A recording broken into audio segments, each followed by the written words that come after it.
Hey guys, today I am going to go ahead and share with you some seeds from Baker Creek.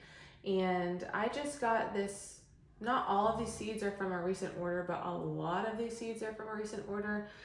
This is just a lot of Baker Creek stuff. I have other stuff as well, but I thought it would kind of be nice to go through that. Baker Creek is a seed company based out of southern Missouri, and we really like their seeds because they are heirloom seeds, and you just get varieties that you wouldn't get at like a big box store or something.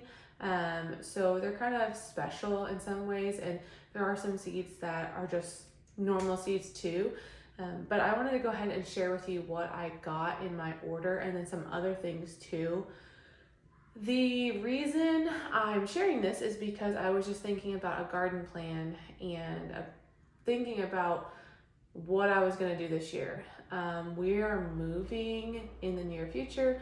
We don't know when. There's a lot of logistical things that we are not in charge of with the Marine Corps, and so we don't know when we're going to be moving. Ideally, it would be great if we could move mid to late April, or even before then, but we don't know what's going to happen. So with that being said, I feel a little weird because starting seeds for living in North Carolina has like already started. Like I should have already been starting. I'm not planting anything here. I have some random things out in the garden right now, but I'm not doing that for North Carolina. I cannot start seeds and travel with them halfway across the country. That seems crazy to me. I don't think that's going to happen. So I think what's going to end up happening is if we can get the infrastructure going right away when we move, that's going to be right at the last frost date for Missouri. Around then, I'm going to have to buy a lot of seed starts. So I'm not going to be able to use a lot of this stuff, but some of it I will. Some of the kind of really tender annuals I'll be able to probably put in the ground, like some flowers, and then maybe a couple other things. And then there's also perennial things that we can also do as well. This year's gonna be weird for us, so I want to do as much as I can, but I'm just gonna probably have to go with the flow. So anyway, I thought it would be nice to share these seeds with you. I know a lot of people are starting to think about seeds and think about gardening, especially here on the East Coast as things are starting to get warm. And so I just thought maybe I could give you some ideas here. So starting out, I'm just going to start with all the vegetable stuff, and then I'll go to flowers.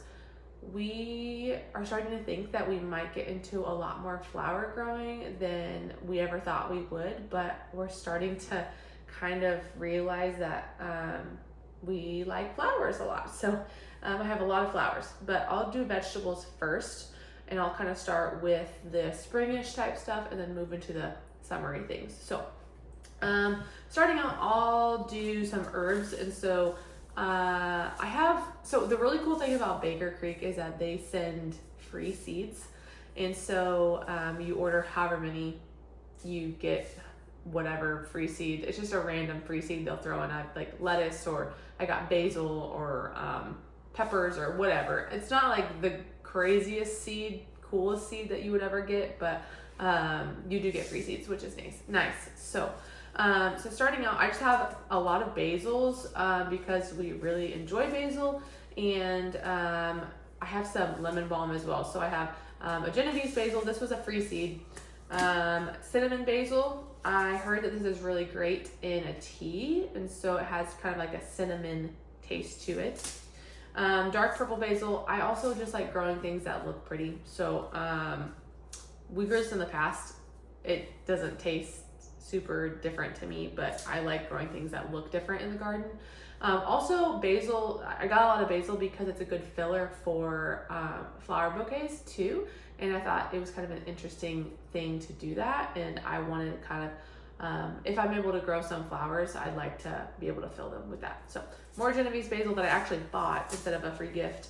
Lemon basil, and then another lemon basil. So it just has like a slightly lemon taste to it. And then I have lemon balm, which is a part of the mint family.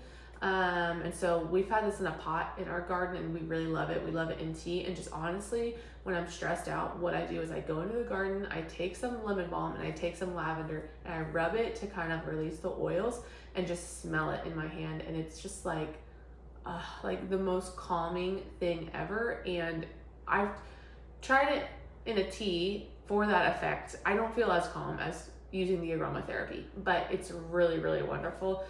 You want to plant this in a pot because it's a part of the mint family and it will spread really, really quickly. So there's a lot of other herbs out there too, like hardier herbs. I have some things in the garden. I have some thyme, I have some rosemary, and I have some, I want to say oregano. I haven't been back there and used it honestly for a while, but I'm gonna try, because they're not like seedlings and they're like established, I'm gonna try splitting them and maybe taking a few with us. We'll see. So, and then from there, I'll probably just maybe try to buy some starts, but I'm gonna start slow because I also don't even know what I want to do for planting a garden, like in terms of the layout and all that. I have no idea. So next I just have some celery. This is celery Amsterdam. So this is the cutting celery. I kind of like the idea of a cutting celery versus like the whole stalk, just because it's like a cut and come again type of a thing. So if you like that idea, maybe this would be a good celery for you. Next I have just a cabbage. This is I don't know how to say this. Glory of Inkhuizen. I think it's German. I think this is just kind of like an everyday cabbage. I tried to look for some stuff now that would be good for Missouri weather. So it's not as hot there as it is here throughout the summer. So it's still hot, but it fluctuates a little bit more. And so I think this is just our general cabbage. I don't know if we'll grow this because I don't know if we're going to be there in the spring really. So we might not do this year. Next I have asparagus. And so this is, oh my, I am not going to be able to say this. Asparagus Precoce d'Argenteuil. I don't know if you're going to be able to see this or read it, but this is, well, first of all, asparagus takes forever to actually harvest from. It's going to take like 3 years once we plant it, but once you plant it, it's like there forever and established. So this asparagus is the asparagus, you can blanch it and it turns white. So I thought that was cool. Just something you don't get all the time. And also I know it's an expensive thing to buy at the grocery store, especially with grocery prices going up really high right now. I thought that'd be neat. I mean, who knows what in 3 years what's gonna happen, but I thought that'd be cool to just have. And then the next one is asparagus Mary Washington, and this is just like your regular old asparagus. So special, nothing special, I don't know, it depends on your perspective, but it's just regular asparagus. Then I'm starting to kind of get into the summery things, so it's just kind of all one. So next I just have some beans, and so I really like the climbing beans right now. That's just what I enjoy. I like the look of it versus a bush bean. I'm sure I'll do bush beans eventually. I just like climbing ones. So this is a Kalima bean, and then this is an Old Homestead green bean. Kentucky Wonder is what it is. So we did the Old Homestead the last couple years and we really like it. Okay, all right, next we have melons. So these are all climbing things, I'll say. So these are melons. I have never grown melons besides where is it? It's called a Mexican sour gherkin or a mouse melon. Those are actually cucumbers, considered cucumbers, but they're not actually melons. So I've never grown melons, so this is my first time. I've heard really good things about this. This is called a Kajari melon. I've heard it tastes really great, and they're kind of like personal sized personal sized melons. And then next, this is sweet passion melon. Honestly, we don't eat a lot of melon. Like, not that we don't eat it, we don't buy it a lot. I just don't think to buy it at the grocery store. And I know that my kids like it. I like it too. It's just something I just kind of forget about to buy. So I wanted to kind of just see what I could do easily, and the reviews were good on these melons. So they said they were pretty sweet and they were easy to grow. So Sweet Passion, and then this is just Crimson Sweet Watermelon. This is just kind of like your everyday watermelon. There were lots of cool ones that I wanted to choose from, but I just wanted to do kind of the normal stuff first for the types of foods that I've not grown yet, just to see how it goes. I also don't know what the soil is like really, so we're just going to see what happens if we get something in the ground. I don't know. Next we've got squash. So this is a cute little thing. It's a honey nut squash. It's like a tiny, not tiny, but a smaller sized butternut squash, and I thought that was cool. Just honestly easier to prepare, I think, and I heard it was sweeter and more tender. So that's that. Then I have some pumpkins. I have New England sugar pie squash, or pumpkin squash.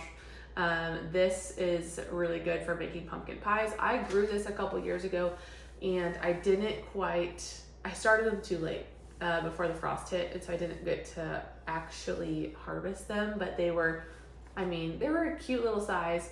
Also, right around that time, we got totally rampaged by vine borers, and I just kind of gave up. I planted them a couple times and just was like, whatever. I don't know what it's going to be like in Missouri. Hopefully the vine borers aren't as bad, because it's really frustrating for me here. And then I have a Connecticut Field pumpkin. This is just your regular pumpkin you see at the pumpkins, or at the pumpkin stores, the big box stores, or your pumpkin patches, that type of a thing. And then I have again, I don't know if I'm going to be able to say this right. This is a Zucchino Rampicante squash. It looks really interesting. Again, you can have it grow on a trellis and have it kind of hang down and pick it from there. But I got this because I heard that it was really great for eating fresh, like a zucchini, but you can also let it cure, and it'll kind of be like pumpkin-esque a little bit. And so I like that I had the option of doing either or with it. So we have that, and then just some regular old, it's not like the regular green, it's variegated a little bit. Caserta is what it's called, the Caserta squash, but it's like a regular zucchini. So so that's that. These will grow quickly, so I will probably be able to do something with these for sure. Then I have cucumbers. So I didn't grow the sour gherkins last year, or they're also called cucamelons. We grew them a couple years ago, and the girls, one of my girls was old enough to eat them. She really liked them. She thought they were fun. I made pickles out of them. I like them. My husband doesn't like cucumbers or pickles, but I think they're kind of cute, and I think they're fun, and they grow really fast. So I like the way it looks over a trellis. Just kind of, it's like vining like crazy, and I just think that's really neat. So I got some Mexican sour gherkins. You'll see these called mouse melons. They're not watermelons. They're not tiny watermelons. That would be really cool and cute, but that's not what they are. They're like a citrusy, like a slightly citrusy cucumber. They're just kind of bright. They have a pop to them because they just eat the whole thing at one time. They're like an inch thick. I think they're fun. And then this is just a regular old Boston pickling cucumber. Let's see. Next, these are the things I don't think I'm going to be able to do, because I don't know. I don't think I'm gonna have enough time. It's so frustrating. We're moving at such a frustrating time of the year for gardening, but so we'll see. I don't know. This is a fun little thing. It's called Schwarzenbeeren huckleberry, and it's not. This is called it says blackberry, but online they'll call it a huckleberry. They'll call it a Schwarzenberry. It's a German nightshade. It's not berry. It's like a tiny little tomatoey type of taste, and they're little tiny little berries, and they're toxic before they're ripe. So you need to make sure, if you have little kids, I always was saying, make sure you know that they're black. Like, let me see. And it was a little hard. I just wanted to be watching them when they were around them because they really loved eating them. That was the funnest thing for them in the garden. Like, let's go see if there's any huckleberries. And so we had a couple pots of these. They turn into like a little bush, 2 or 3 feet tall. And this was so fun for them. They were easy to grow. I started them from seed and they lasted forever, like for the whole summer into fall. They were really easy. So I never got enough to like make people make tarts out of them and things. I never got enough of a harvest to do that, but it was a fun little garden snack for my kids, and I want to do it again, probably not this year just with the timing. So German Schwarzenberry, blackberry Schwarzenbeeren, however you say it, but that's what it is. It's not a berry, it's a nightshade. Nightshades, tomatoes. So again, we're probably not, oh, that is a pepper. Where are the peppers? We're not going to be able to do tomatoes. It's going to be really unfortunate, and I'm really sad about it. I'm missing some tomatoes. I don't know where my other tomatoes are, but I have some sun gold tomatoes somewhere. So those are just our cherry tomatoes that we really like. This is a Cherokee purple tomato. We really like this. We like the fleshiness of it, and I just thought it was fun. My husband is like very small percentage of Cherokee, and I kind of wanted the story of that, and I wanted to incorporate that into our garden. So yeah, so this is kind of like a dark purpley shade whenever you harvest it. So we really like these. My favorite tomato ever after growing them last year was a Paul Robeson tomato.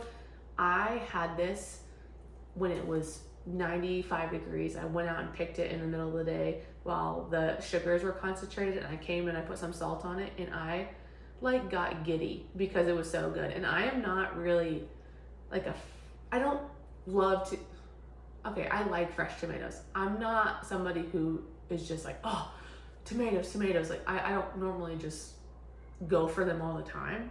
But this, I'm not kidding you, it like made me smile because it was so good. So Paul Robeson tomato, excellent. I recommend it. And then these are just spoon tomatoes. I got it in free gift. I didn't grow them last year. I've seen some people grow them. They're just tiny cherry tomatoes. So next, peppers. So I have a California Wonder. That's like your green bell pepper. If you didn't know, all peppers ripen like to red eventually if you let them stay on the vine long enough, or the vine stay on the plant long enough. If you have patience, because peppers take forever and I don't have the patience. So anyway, this is just a regular old pepper. Then I have Craig's Grande jalapenos. We actually got a lot of these last year. I planted like 4 plants, and I was able to make multiple jars of cowboy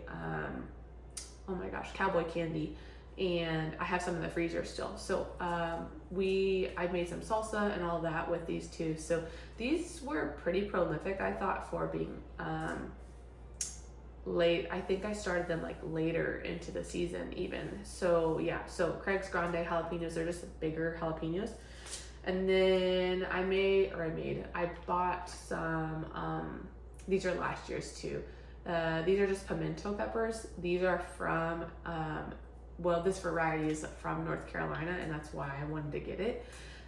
They're little tiny squash peppers, and they're just the cutest little thing. You almost feel like there's something wrong with them. I thought at first there was something wrong with them, but that's just the way they are. They're just tiny little peppers.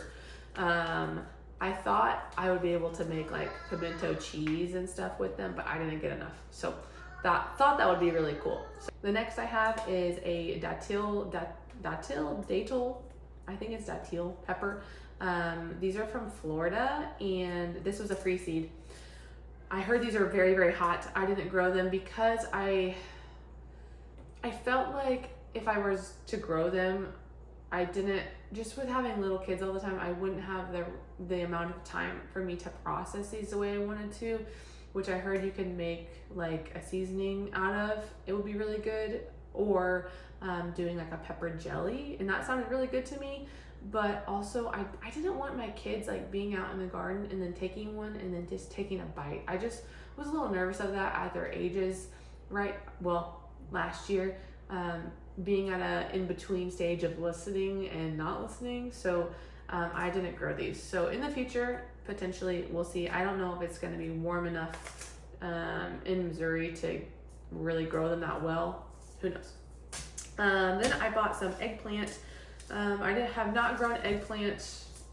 I grew eggplant a long time ago when I had like the tiniest little tiny garden in a house I was renting. I was living by myself. I had the smallest little garden.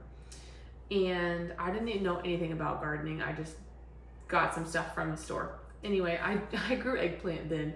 But I got a couple eggplants. So this is a Rosita eggplant. This is a pretty like regular old eggplant. And then I got, these are really cool. These are called Thai lavender frog eggplants. And they're cute little, I kind of have a little obsession with the cute little things, I think. But I thought this would be really fun to have in like a stir fry or something. So it says it's the size of a cherry tomato. I don't know if I'm gonna be able to get them this year, but you know, who knows? We'll try. And then the last thing I have is Alabama red okra. So I haven't grown okra before, but I like fried okra and I know it's really easy to grow. I know it grows really fast. So I thought I would try it whenever I'm able to try it. So those are all the vegetables. Then I have all my flowers. So I'm kind of starting to get a little obsessed with learning more about flower growing. And we'll see how it goes. So I got a lot of flowers, a lot of flowers. So some of these are spring flowers. Some of these are, you know, summer annuals. Some of them are perennials. Some of them you have to start in the fall and they're considered a biennial, and I don't know. I'm not going to tell you all those details because it's just a lot and I have a lot of flowers here. But anyway, I want to get into flowers. I want to get into cut flowers. And so that's my goal. So I'm just going to share these with you. I couldn't tell you a lot of details about these because I have not grown like many of them at all. So I'll just tell you what they are. So this is a leprechaun gold columbine. It's purple. It's kind of like a deep, deep purple. I have two of these. I have two Love in a Mist. So I have Miss Jekyll mix. So it has some pinks, blues, purples, whites. And then I have a Midnight, I don't know if it's Midnight Nigella. I don't know. I think these are cool. They kind of look like little, they remind me of like sea urchins, which is kind of interesting. But yeah, so that's Love in a Mist. Then I have lace flower. So these are really cute. I think I really like the look of like timeless flower gardens or like cottage gardening, European style. I don't know. I really like that. So I think that's why I like these a lot. These are just lace flowers. So this is just lace blue and lace pink. That's what they're called. Lace blue and lace pink. So I don't know if you can even see these. Who knows? So we've got that. And then I have some echinacea. So echinacea is also technically an herb, but you can have them as like flowers. So I have Paradiso mix. So there's just like a bunch of mixes of colors. And then Allen's Pride is like a lime green. I don't know what it's gonna look like in person, but online the photos are like bright green, like a chartreuse color. Then I have calendula mix. So I got this mix last year. It's Playtime mix. I got it again. It was really easy to grow. This is just like a mix of yellows and oranges and whites. And then I have just Ball's Improved Orange mix as well. One of my daughter's favorite colors is orange, and she loves orange flowers. And so I thought I'll just get these for her because I think she would really love to just go out and grab them all. And I have enough where I can just say, okay, go to that area. You're not gonna mess it up. Go grab all the orange flowers you want.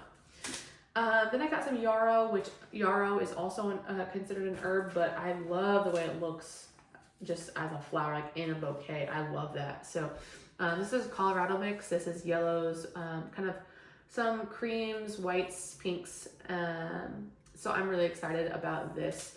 Also just to have on hand for medicinal uses. and then common yarrow, so it's just a white, and then a love parade, which is this kind of fun purple color. Then I have some sweet peas. So I don't know if I'm going to be able to start these, which really makes me sad because I hear really good things about having sweet peas and their smell in the garden. And I really want to do it this year, but I just don't know if it's going to happen. So anyway, I just got, this is called Blue Reflection. It's a deep, deep purple violet color. And then Old Spice mix, pinks and purples and whites, just kind of a mix of that. And then this is called Blue Streamer, and so it's kind of like it's like a white with a tinge of purple on the outside, and it's kind of like bleeding purple is what it kind of looks like. So we'll see about that. Then I have some celosia, just a couple of things. Celosia is kind of a fun little thing. It looks like, what's the right word? It looks like a velvet, kind of like a velvet tail, just depending on the kind you get. But so this is a flamingo pink. It's kind of a pale pink. And then I got some green sylphid, and this is, it just kind of looks like foliage a little bit more than the colored ones, but I think it would be really nice to have a lot of celosia. That way I can use it as not a filler, but a filler for bouquets. Then I have some poppies. So I really hope that I can grow these too. These are kind of like a springish flower. But I love the way they look. These ones that I got, most of them kind of look like a fake peony, and eventually it'd be cool to get into peonies. I'm not gonna get it going right away, but I would love to do that. But these are almost peony-esque. So this is an amazing gray poppy. It looks like silver almost in a way. I'm sure the lighting, whenever you actually are outside, it'll look different. But this is it's called Black Peony Poppy, and it's a dark purple maroon color. And then Cream Peony, which I love this. I think it looks really timeless, and I love that. I just love the timeless stuff. I don't know, I'm really into that. So Cream Poppy, and then just an American Legion Poppy. I thought that was just, I don't know, you just have to get it. If you're gonna grow poppies, I feel like you have to get like the regular poppy. I don't know. I've grown them a couple times, a couple years ago, and they weren't in a great spot, so they didn't have really long stems, but they were kind of fun to have. Then I have my herbs mixed in here with my flowers, but chamomile, this is Zlottyland, German again. I love having chamomile tea at nighttime, and I just love the look of these two. I think they're really cute and fun, and so I've had a hard time growing them the past couple of years because it's so hot in North Carolina so fast. You have to have more of a spring, coolish spring for them to start and really grow without getting burnt. And I feel like I've grown them a little bit, and I've gotten to harvest some, and then heat comes, and you're just like, what am I supposed to do here? Okay, then I have a Bachelor's Buttons. This is Classic Magic. This is a white purple mix. Then I have Cosmos. So I've had a lot of luck with Cosmos in the past because I think they're really easy to grow. But they have really long stems, which I really like. I think it's kind of a dreamy looking type of flower to have in the garden. So I have 4 different types of Cosmos. So this is called Apricota. It's kind of just a pinky color. This is Apricot Lemonade. I grew these last year and I got some more of them, but I didn't have as much success with them because I didn't have them in a great spot last year. So, but these are kind of like a peachy, yellowy color on the outside, and then they have a pink on the inside, which is really neat.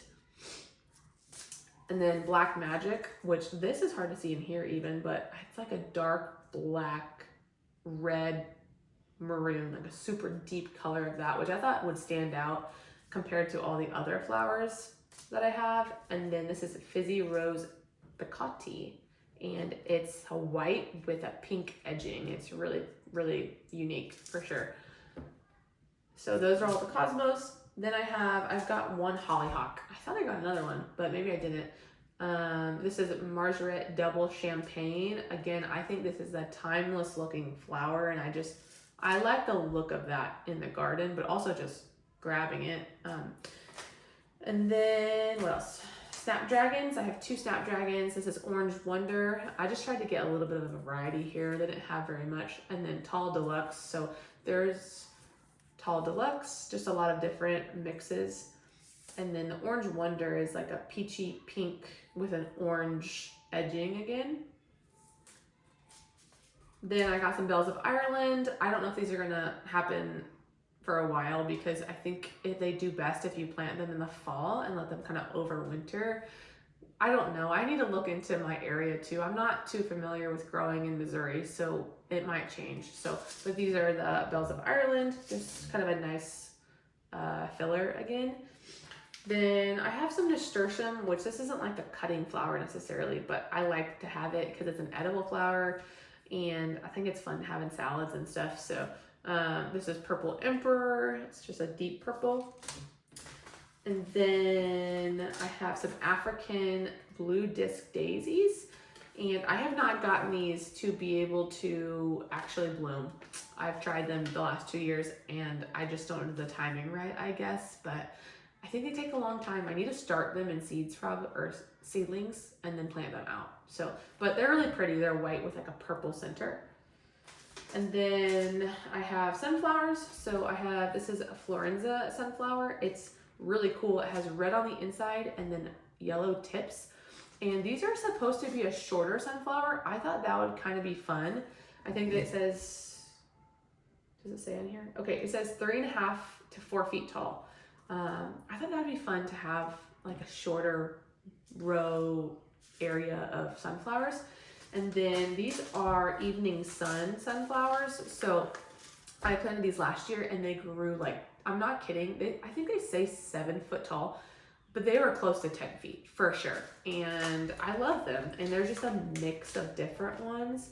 And so I don't know if you can tell, but this one is kind of like a fan ombre gradient style on the package, but it has a lot of different mixes in there too. And then I saved a lot of seeds from last year and I wrote down the ones that I liked because there were different varieties within that mix that I really, really enjoyed, and I only saw like one come up. And so I saved the seeds of those and I wrote on here like, you know, the white seeds are this flower and the black ones are this and whatever. So these are my saved seeds. So anyway, this was my Baker Creek seed collection.